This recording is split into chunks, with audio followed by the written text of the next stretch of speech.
Good afternoon guys. आफ्टरनूनच्या ब्लॉगमध्ये स्वागत आहे. क्वालिटीमध्ये जरा टरबूज आणलेले आहे. टरबूज आता मस्त टरबूज खाऊया.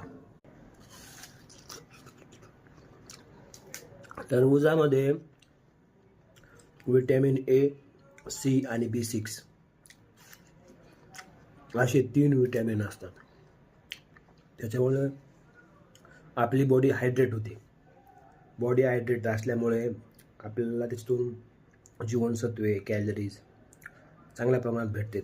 पाणी म्हणजे चांगलं पाणीदार फळ आहे. त्याच्यामुळे टरबूज खाल्लं पाहिजे बॉडी हायड्रेट राहण्यासाठी.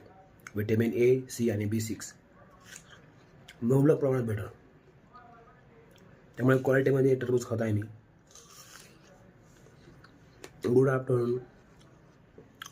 बाकीचा ब्लॉग नंतर टाकतो. जरा टरबूज खातो.